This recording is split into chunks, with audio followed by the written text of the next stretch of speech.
ಸಂಘಟನೆಗಳ ಒಂದು ಒಕ್ಕೂಟ ಏನು ಒಟ್ಟಾಗಿ ಇವತ್ತು ಹೋರಾಟ ಮಾಡಿರ್ತಕ್ಕಂಥದ್ದು ವಿಶೇಷವಾಗಿ ಹಿಂದೆ ನಾವು ಭದ್ರಾ 2015-16 ಮಾಡಿದಾಗಲೂ ಕೂಡ ನಮ್ಮ ರೆಡ್ಡಿ ವೀರಣ್ಣವರು, ಭೂತಯ್ಯನವರು, ನಮ್ಮ ರೆಡ್ಡಿ ಯುವ ನಾಯಕರಂತ ರೆಡ್ಡಿ ವೀರಣ್ಣವರು, ನಮ್ಮ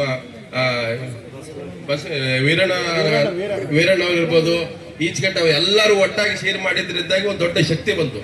ಇವತ್ತು ಕೂಡ ಇದು ಮರಣ ಶಾಸನ, KD ತಿಪ್ಪೇಸ್ವಾಮಿ ಹೇಳಿದಾಗೆ ಇದು ಮರಣ ಶಾಸನ. ಭೂತಯ್ಯನವರು ಹೇಳೋ ಪ್ರಕಾರ ಇದು ಯಾರಿಗೂ ಕೂಡ ಅರ್ಥ ಆಗ್ತಾ ಇಲ್ಲ. ಯಾರೋ 4 ಜನ ರೈತರು ಮಾಡ್ಕೊಳ್ಳಿ ಬಿಡ್ರಿ ಅನ್ನೋ ತರ ಕಾಯ್ತಾ ಇದಾರೆ. ನಾಳೆಗೆ ಇದು ಟಾಟಾ ಅಲ್ಲ, ಯಾವುದೇ ಕಂಪನಿಯವರು ಬಂದ್ರು ಖಾಸಗೀಕರಣ ಅನ್ನುವಂಥದ್ದು ಇದು ನಮಗೆ ಚಪ್ಪಡಿ ಕಲೆಯುವಂಥದ್ದು. ನಮ್ಗೆ ಮನೆಗಳಲ್ಲಿ ಮೀಟರು ಬೆಳಿಗ್ಗೆ ಬರೋಷ್ಟೊತ್ತಿಗೆ ನಾವೇನಾದ್ರೂ ಒಂದಿನ ದುಡ್ಡು ಕಟ್ಟಲಿಲ್ಲ ಅಂದ್ರೆ ಸಂಜೆ ಅಷ್ಟೊತ್ತಿಗೆ ಕಟ್ ಮಾಡಿ ಹೋಗ್ತಾರೆ KB ಅವರು. ಸರ್ಕಾರಿ ಸಂಸ್ಥೆಯವರೇ ಕಟ್ ಮಾಡ್ತಾ ಇದಾರೆ. ಇನ್ನು ಪ್ರೈವೇಟ್ ಅವ್ರಿಗೆ ಏನಾದ್ರೂ ಹೋದ್ರೆ ನಮಗೀಗ 4 ಗಂಟೆ ಕರೆಂಟ್ ಅಲ್ಲಿ ಸಿಗ್ತಾ ಇರೋದೇ 3 ಗಂಟೆ ಕರೆಂಟು. ನನಗೆ ಇನ್ನು 2 ಗಂಟೆ ಕರೆಂಟ್ ತಿಪ್ಪೇಸ್ವಾಮಿ 3 ಸಲ ತೆಗೆದಿದ್ದಾರೆ. ನೀವು 4 ಗಂಟೆ ಕರೆಂಟ್ ಅಲ್ಲಿ 3 ಸಲ 4 ಸಲ 15 ನಿಮಿಷ ಹೋದ್ರೆ 2.5 ಗಂಟೆ ಕರೆಂಟ್ ಸಿಗುತ್ತೆ. ಸೊ ಅಷ್ಟೊತ್ತಿಗೆ ನೀವು ಮೀಟರ್ ಹಾಕಿದ್ರೆ ನಾವು ತಿಂಗಳಿಗೆ ಇವರಿಗೆ 10,000 15,000 ಕಟ್ಟಕ್ಕಾಗತ್ತಾ? ನಾವು ಬೆಳೆದಿರೋ ಬೆಲೆನೇ ಇವತ್ತು ನಮಗೆ 3 ಕಾಸಿಗೆ ಬೆಲೆ ಸಿಗ್ತಾ ಇಲ್ಲ. ಇವತ್ತು ನಾನು ಇಂಗಳದೊಳಗೆ ಬರ್ಬೇಕಾದ್ರೆ ನಮ್ಮ ಸ್ನೇಹಿತರೊಬ್ಬರು ಅಲ್ಲಿ ಕರೆದಿದ್ರು, ಹೋಗಿದ್ದೆ. 2 ಎತ್ತುಗಳು ಮೊನ್ನೆ ಮಾರಿದಾರಂತೆ. ನಮಗೆ ನೀರಿಲ್ಲ, ದನಗಳಿಗೆ ನಾವು ಮೇವು ಹಾಕಕ್ಕಾಗ್ತಾ ಇಲ್ಲ. ಇನ್ನು ನಾವು ದನ ಎತ್ತುಗಳು ಸಾಕಿ ನಾವು ಎಲ್ಲಿ ಜೀವನ ಮಾಡೋದು? ನಾವು ಹೊಲ ಮನೆ ಬಿಟ್ಟು ಹೋಗುವಂತ ಪರಿಸ್ಥಿತಿ ಗುಳೆಗೆ ಹೋಗುವಂತ ಪರಿಸ್ಥಿತಿ ಇದೆ. ಇದು ಖಾಸಗೀಕರಣ ಅನ್ನೋದು ಎಷ್ಟು ಡೇಂಜರ್ ಅಂತಂದ್ರೆ ಬಹಳ ಚೆನ್ನಾಗಿ ಕಾಣುತ್ತೆ. ಅವ್ರು ಬಹಳ ಪಾಶ್ ಆಗಿ ತುಂಬಾ ನೀಟಾಗಿ ಕ್ಲೀನ್ ಆಗಿ ಬರ್ತಾರೆ. ಬಂದ ಮೇಲೆ ನಮ್ಮನ್ನೇ ನೀಟಾಗಿ ಕ್ಲೀನ್ ಮಾಡ್ಬಿಡ್ತಾರೆ. ರೈತರು ಎಚ್ಚೆತ್ಕೋಬೇಕು. ಈಗಾಗಲೇ ಖಾಸಗೀಕರಣ ಆಗಿದೆ. ಖಾಸಗೀಕರಣ ಮಾಡೋದಾದ್ರೆ ನೀವು ಸರ್ಕಾರ ಹಾಕಿ ನಡೆಸಬೇಕು. ನೀವು ಸರ್ಕಾರದಲ್ಲಿ ಮಂತ್ರಿಗಳು ಹಾಕ್ಬೇಕು, ನಿಮ್ಗೆ ಇಲಾಖೆಗಳು ಹಾಕ್ಬೇಕು. ಎಲ್ಲಾನು ಒಂದು ರೈಲ್ವೆ ಖಾಸಗೀಕರಣ ಅಂತ ಹೇಳ್ತೀರಿ, ಆಸ್ಪತ್ರೆಗಳು ಖಾಸಗೀಕರಣ ಅಂತ ಹೇಳ್ತೀರಿ, ಸ್ಕೂಲ್ಗಳ ಖಾಸಗೀಕರಣ, ರಸ್ತೆಗಳು ಬೂಟ್ ಅಂತ ಹೇಳ್ತೀವಿ. ಅಂದ್ರೆ ಆ ಮ್ಯಾನೇಜ್ಮೆಂಟ್ ಅಂಡ್ ಅದ್ರದ್ದು ಮೇಂಟೆನೆನ್ಸ್ ಅಂತ ಅದು ಕೂಡ ಖಾಸಗೀಕರಣ. ಇವತ್ತು ಟೋಲ್ ಅಲ್ಲಿ ಹಿರಿಯೂರು ಚಿತ್ರದುರ್ಗ ಬರ್ಬೇಕಾದ್ರೆ ಒಂದು ಗಾಡಿ ಅವನು 100 ರೂಪಾಯಿ ಕೊಡ್ಬೇಕು, ಅದು ಪ್ರೈವೇಟೇ. ಪ್ರತಿಯೊಂದು ಖಾಸಗೀಕರಣ ಮಾಡೋದ್ರಿಂದ ನಮ್ಮ ಮುಂದೆ ರೈತರಿಗೆ ಇದು ಒಂದು ರೀತಿ ಮರಣ ಶಾಸನ ಆಗುತ್ತೆ. ಈಗಿನ ರಾಜ್ಯ ಸರ್ಕಾರ ಏನು ಹೊಸ ಚೀಫ್ ಮಿನಿಸ್ಟರ್ ಇದ್ದಾರೆ, ಕೇಂದ್ರ ಸರ್ಕಾರ ಇಬ್ರು ಸೇರಿ ರೈತರನ್ನ ಉಳಿಸುವಂತ ಕೆಲಸ ಮಾಡಬೇಕು. ನಮ್ಮ ಹಳ್ಳಿಗಳಿಗೆ ಮೀಟರ್ ಹಾಕಕ್ ಬಂದ್ರೆ ನಾವ್ ಯಾರು ಬಿಟ್ಕೊಳ್ಳೋದು ಬೇಡ.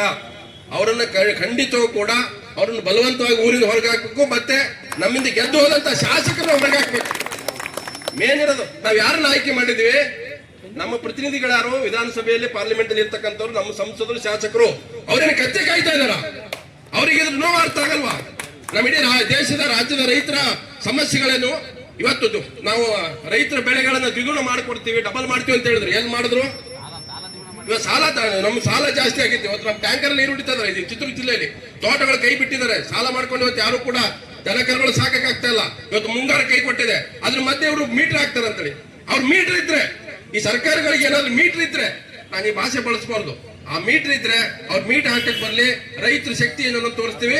ಇದು ದಯಮಾಡಿ ಮತ್ತೊಮ್ಮೆ ನಾವು ಮನವಿ ಮಾಡ್ಕೊತೀವಿ ರಾಜ್ಯ ಮತ್ತು ಕೇಂದ್ರ ಸರ್ಕಾರಕ್ಕೆ. ನಮ್ಮನ್ನು ಗೆದ್ದಂತ ಶಾಸಕರು, ಸಂಸದರಿಗೆ ನಾವು ಊರುಗಳಲ್ಲಿ ಬಿಟ್ಕೋಬಾರದು. ಅವರಿಗೆ ಮೊದಲು ಬಹಿಷ್ಕಾರ ಹಾಕ್ಬೇಕು. ಅವ್ರು ನೀವು ಪ್ರಶ್ನೆ ಮಾಡ್ಬೇಕಾಗಿರೋ ನಾವ್ಯಾಕ್ರೆ ಬಿಸಿಲಲ್ಲಿ ಬಂದು ಕೊಡ್ಬೇಕು? ನಾವು ಓಟ್ ಹಾಕಿದ್ವಿ ಅವ್ರಿಗೆ ಕೆಲಸ ಕಳಿಸಿದ್ವಿ. ಅವ್ರ ಬಾಯಿಗೆ ಡಬ್ಬಣ ಹಾಕೊಂಡ್ಬಿಟ್ಟು ಬಾಯಿಯನ್ನ ಹೊಲ್ಕೊಂಡು ಕೂತಿದ್ದಾರೆ. ಒಬ್ಬ ಶಾಸಕರು ಮಾತಾಡೋದು ಇದ್ರ ಬಗ್ಗೆ. ಇವತ್ತು ಇಡೀ ರಾಜ್ಯದ ಕೋಟ್ಯಾಂತರ ರೈತರು ಇವತ್ತು ಬೀದಿಯಲ್ಲಿ ಸಾಯ್ತಾ ಇದಾರೆ. ಇವತ್ತು ಮೀಟರ್ ಹಾಕ್ಬೇಕಾ ಹಾಕಬಾರ್ದನ್ನೋ ಒಬ್ಬರಾದ ಶಾಸಕರು ಸ್ಟೇಟ್ಮೆಂಟ್ ಕೊಟ್ಟಿದಾರ? ಒಬ್ರು ಸಂಸದರು ಮಾತಾಡಿದಾರ? ಎಲೆಕ್ಷನ್ ಟೈಮಲ್ಲಿ ಊರೂರು ಬಂದ್ ಮಾತಾಡ್ತಾರೆ. ನಾವು ರೈತರು ನೋಡಿಸ್ತೀವಿ, ನೀರ್ ತರ್ತೀವಿ, ನಾವು ಅದು ಮಾಡ್ತೀವಿ, ಇದು ಮಾಡ್ತೀವಿ ಅಂತ. ಒಬ್ಬ ಶಾಸಕ, ಒಬ್ಬ ಸಂಸದ ಮಾತಾಡ್ತಾ ಇಲ್ಲ. ಇದು ನಿಜವಾಗಲೂ ಕೂಡ ನಮ್ಮ ರೈತ ಸಮುದಾಯಕ್ಕೆ ಇವ್ರು ಮಾಡಿರ್ತಕ್ಕಂಥ ದೊಡ್ಡ ದ್ರೋಹ. ಖಾಸಗೀಕರಣ ಯಾವ ಕಾರಣಕ್ಕೂ ಒಪ್ಪೋದು ಬೇಡ. ಮೀಟರ್ ಬಂದ್ರೆ ನಾವು ಖಂಡಿತವಾಗ ಆ ಮೀಟರ್ ಕಿತ್ತಿಸ್ತೀವಿ. ಇದರಲ್ಲಿ ಹಸಿರು ಶಾಲು ಅನ್ನುವಂಥದ್ದು ಒಂದೇ, ಬಡ 100 ಇರ್ಬೋದು. ನಮ್ಮ ಗುರಿ ಒಂದೇ. ಯಾವ ಕಾರಣಕ್ಕೂ ರಾಜ್ಯದಲ್ಲಿ ಖಾಸಗೀಕರಣ ಆಗೋದು ಬೇಡ. ಇದು ಸಾನೆ ಕಟ್ಟೆ ಹೊಡೆದ್ರೆ ನಾಳೆ ರೈತರು ದಂಗೆ ಹೇಳ್ತಾರೆ. ಹುಷಾರ್. ಕೇಂದ್ರ ಮತ್ತು ರಾಜ್ಯ ಸರ್ಕಾರಕ್ಕೆ ಎಚ್ಚರಿಕೆ ಕೊಡ್ತಾ ಇದ್ವಿ.